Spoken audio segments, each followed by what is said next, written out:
Hanapin niyo ang chamfering tool dyan sa library. Ang hanapin mo na tool is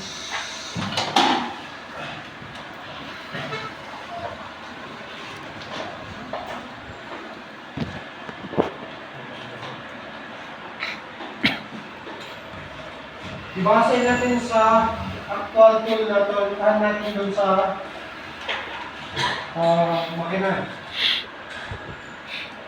Ang actual shape ng chamfering tool natin dun yung ginagamit is ganyan.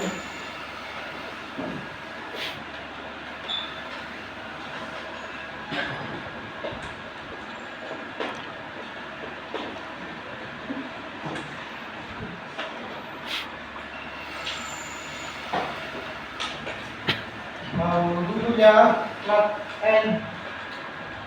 And then yung kung sa tulad na yung tawag dyan is top left yata. Line. And then ito is 16. Also natin yun. 16. So, tingnan mo dyan.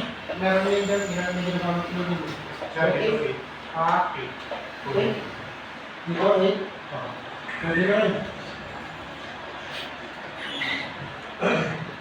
So kung may 8, pwede 8.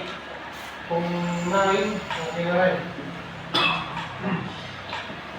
So tingnan mo kasi minsan may mga loko dyan na in-edit nila yung tool ng iba para hindi makatugma yung pan.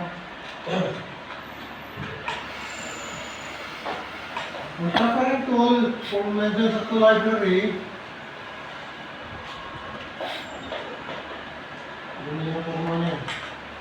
Simulation na naman eh. So be sure na 9 or 8. Ang tawag dyan is top left, di ba? Sa tool library, top left. And then, shock diameter must be 16 or 15. 15 to 16, okay lang. Shock diameter ha. Tapos ang angle, anong dyan? Angle must be 45 degrees. Ganito din ang tool natin dyan, 45 degrees.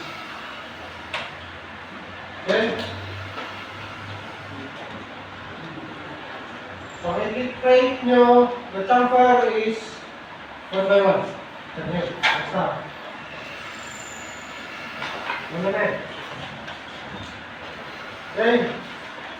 So, sa tool data nito, tingnan mo kung ano ang top left niya, flat end, kalahati niya.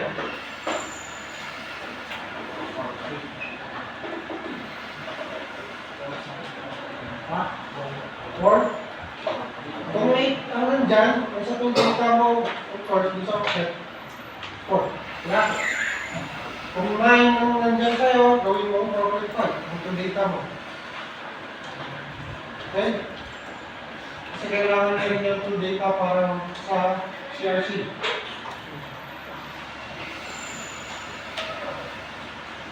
Yung mga hindi na-clean up sa workpiece nila, usually yung mga edge dito, natamaan niya. Natamaan niya ng tampermate. So kung nag-clean up, good. Kung hindi, sige, practice mo lang. Okay, so make the chamfering go down for your movie. 1 by 1. Chamfer. Okay.